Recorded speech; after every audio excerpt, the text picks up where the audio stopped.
Impartial గా వ్యవహరించాల్సిన election commission ఏదైతే ఎన్నికలు మొదలైనప్పటి నుంచి కూటమితో కలిసినప్పటి నుంచి చూస్తా ఉంటే ముఖ్యంగా పల్నాడు ప్రాంతంలో టార్గెట్ చేసి అధికారులు మార్చడం దగ్గర నుంచి చూస్తా ఉంటే ఈ రోజు ఎన్నికలు అయిన తర్వాత ఈ వారం రోజు పరిణామాలు చూసినా కూడా మొత్తం వైఎస్ఆర్ కాంగ్రెస్ పార్టీ ఒకటే ఏదో గొడవలు చేసింది, తెలుగుదేశం పార్టీ వాళ్ళంతా సత్యహరిచంద్రులు, వాళ్ళు ఎటువంటి ఏం పని చేయలేదు అన్న ఇదిగా కూడా ఈరోజు ఎలక్షన్ కమిషన్ గానీ ఈ రోజు మొత్తం తెలుగుదేశం పార్టీ గురించి మాట్లాడే పరిస్థితి ఈరోజు చూస్తా ఉన్నాం.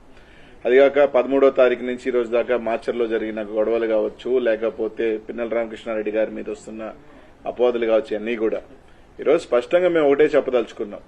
ఈ రోజు ఏదైతే ఎన్నికలు మొదలైనప్పటి నుంచి ప్రత్యేకంగా ముఖ్యంగా పల్నాడు ప్రాంతాన్ని టార్గెట్ చేయడంలో కానీ ముఖ్యంగా దాంట్లో మాచర్ల నియోజకవర్గానికి సంబంధించి ఎన్నికలు ఇంకొక 3 రోజులు ఉండగానే అధికారులంతా ఒకటొకటిని మార్చడం, ఎస్ఐల్ని సీఐల్ని మార్చడం, సీఐలు కూడా వాళ్ళ సామాజిక వర్గానికి సంబంధించి సీఐలు తీసుకురావటం ఇవన్నీ కూడా చూడటం జరిగింది. ఈరోజు వాస్తవానికి ఈరోజు ఆ రోజు ఎన్నికల రోజు కూడా అనేక సార్లు మా ఎమ్మెల్యే అభ్యర్థి రామకృష్ణారెడ్డి గారు అనేక సార్లు చెప్పాడు. ముఖ్యంగా ఈరోజు వాళ్ళు చెప్తా ఉన్నారు, వాళ్ళ ఎంపీ అభ్యర్థి కృష్ణదేవరాయలు గాని వీళ్ళందరూ కూడా ఏం చెప్తా ఉన్నారు, మాకు పోలీసు ఎక్కడా కూడా సహకరించలేదు, పోలీసు ఇది చేయలేదు, పోలీసు బందోబస్తు పెట్టలేదని మాట్లాడుతున్నారు. ఈరోజు స్పష్టంగా మేము తెలుగుదేశం పార్టీ నాయకులు కానీ ఈసీఐని కూడా అడుగుతా ఉన్నాం, మీరు ఇంపార్షియల్ గా వ్యవహరించలేదని దానికి. ఈరోజు ఇదే మాచర్లో ఎమ్మెల్యే గారి గ్రామమైన కర్లగుంట కావచ్చు, కేపీగూడెం ఏదైతే కేవలం 4,000 ఓట్లున్న 2 గ్రామాలలో పక్కపక్క గ్రామాలలో 2 డీఎస్పీలు పెట్టారు మీరు. అదే ఒప్పిచెర్ల 5,000 ఓట్లున్న పక్కన తుమ్మరకోట, చింతపల్లి, పాల్వాయి గేట్లో విపరీతంగా రిగ్గింగ్ జరుగుతా ఉంది, ఆ ప్రాంతంలో భయభ్రాంతులు చేస్తున్నారని చెప్తున్నా కూడా ఎమ్మెల్యే గారు కానీ ఎస్పీకి ఫోన్ చేసినా కానీ కనీసం స్పందించాల.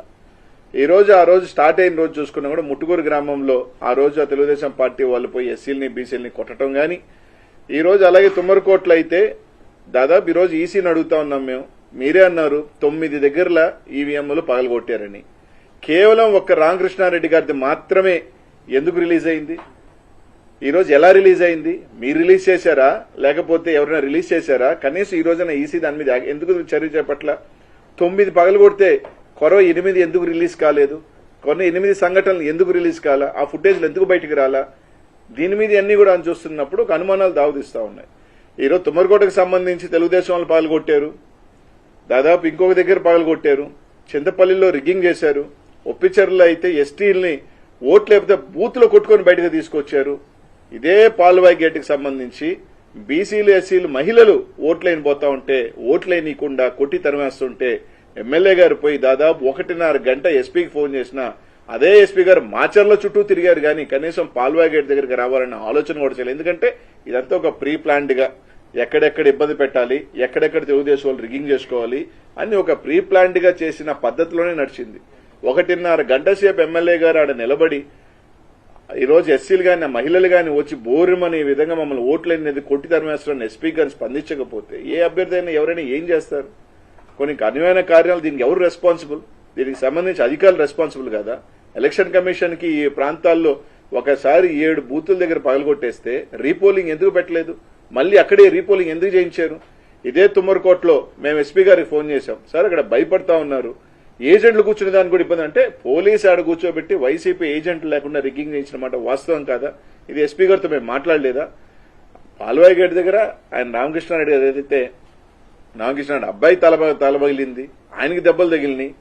ఈరోజు అనేక రకాల అరాచకాలు తెలుగుదేశం పార్టీకి వత్తాసుగా ఈరోజు అడుగుతా ఉన్నాం. మీరు చెప్తా ఉన్నారు కానిస్టేబుల్ 2 గ్రామాలకు సంబంధించి డీఎస్పీలను పెట్టి కర్లకుంటలోను కేపీగూడెంలో ప్రతి ఓటర్ని ఇది నీ ఓటా అని మీరు చూసిన డీఎస్పీ గారు ఒప్పిచెర్లో గాని, తుమ్మరకోటలో గాని, చింతపల్లిలో గాని, పాల్వాయిగోట్లో గాని ఎందుకు చూడలేదని అడుగుతా ఉన్నా. అక్కడికన్నా ఎక్కువ ఓట్లున్న ప్రాంతం కదా, ఇక్కడ ఎందుకు పెట్టలేదు మీరు డీఎస్పీలని? ఎందుకు సీఐల్ని పెట్టలేదు? ఎందుకు ఎస్ఐని కూడా సంబంధించి ఎందుకు పెట్టలేదు? కనీసం దాని ఫుటేజ్లు రిలీజ్ చేయండి. కనీసం ఈ 4 బూతులకు సంబంధించి చింతపల్లిలో ఉన్న 4 బూతులు, ఒప్పిచెర్లో ఉన్న 3 బూతులు, తుమ్మరకోటలో ఉన్న 3 బూతులను ఈసీ ఎలక్షన్ కమిషన్ అర్థం నిజంగా ఇంపార్షియల్ గా చేసే పని అయితే ఆ బూత్ లో రోజు జరిగిన వారి అంతా కూడా తీసి జరిగిన దాని మీద విచారణ జరిపి అవసరమైతే రీపోలింగ్ పెట్టమండి. ఈరోజు స్పష్టంగా మా ఎమ్మెల్యే గారు దాని మీద రీపోలింగ్ జరగండి, ఈ విధంగా జరిగితే దాని మీద ఈ రోజు దాకా యాక్షన్ తీసుకోవాలి. 13వ తారీఖున మీరు చెప్పారు పగలగొట్టారని, 13వ తారీఖున ఎస్పీ లేరా? పోలింగ్ ఆఫీసర్ లేదా? ఆ రోజు వెబ్ కాస్టింగ్ నుంచి మీరు వీడియో ఎందుకు తొలగించలేదు? 20వ తేదీ దాకా పట్టిందా మీకు? అంటే ఎవడో రిలీజ్ చేస్తే ఫేక్ది కావచ్చు, వాట్ ఎవర్ రిలీజ్ చేశారు. అది ఎలా రిలీజ్ అయింది? ఒకటే రిలీజ్ అయింది, 9 ఏమైనాయి? 9 ఉండాలి కదా. ఆ 9 ఎందుకు రిలీజ్ చేయలేదు? అంటే వైఎస్ఆర్సీపీఏ గొడవలు చేసింది అనేది ఒక బ్లూ ప్రింట్ ఇవ్వాలన్న క్రమంలో తెలుగుదేశం పార్టీని కాపాడుతున్న మాట వాస్తవం కాదా? ఈరోజు ఎలక్షన్ కమిషన్ ఈరోజు దాదాపు అదే కారంపూడిలో ఎన్నికలైపోయిన తర్వాత పోతురాజుగుంటలో బుడగజంగాల మీద, పేదల బుడగజంగాల ఇళ్ల మీద దాడి చేసి టీవీలతో సహా ఎత్తుకోపోయిన సంఘటనలు వాస్తవం కదా. ఇవన్నీ ఎందుకు ఇది చేయట్లేదు? ఈరోజు కేవలం మేము అడుగుతా ఉన్నాం, ఈ 4 గ్రామాలకు సంబంధించి మీరు ఫుటేజ్ రిలీజ్ చేయండి. ఒప్పిచర్ల కావచ్చు, చింతపల్లి కావచ్చు, తుమ్మరకోట కావచ్చు, పాల్వాయి గేటుకు సంబంధించి ఏదైతే మీరు చెప్తున్నారు ఎమ్మెల్యే గారు పగలగొట్టారని చెప్తున్నది కాకుండా కొరవ దగ్గర పగలగొట్టిన ఈవీఎంలన్నీ పగలగొట్టిన అన్ని ఫుటేజీలు రిలీజ్ చేయండి. ఆ రోజు పోలింగ్ జరిగిన సరళి కూడా మీరు రిలీజ్ చేయండి. ఖచ్చితంగా దాంట్లో రిగ్గింగ్ జరిగిన మాట వాస్తవం కదా, పోలీసు అండదండలతో జరిగిన మాట వాస్తవం కదా అని అడుగుతా ఉన్నా. ఇదే ఎమ్మెల్యే గ్రామంలో ఒక డీఎస్పీ గారు జగదీష్ గారిని పొద్దున్నీ సాయంకాలం దాకా పెట్టారే, కేపీగూడెంలో పెట్టారే, పెట్టి ప్రతి ఓటర్ని ఇది నువ్వు కరెక్ట్ ఓటరా అని చెప్పి వెరిఫై చేశారే. ఈ గ్రామాల్లో ఎందుకు పెట్టలేదు?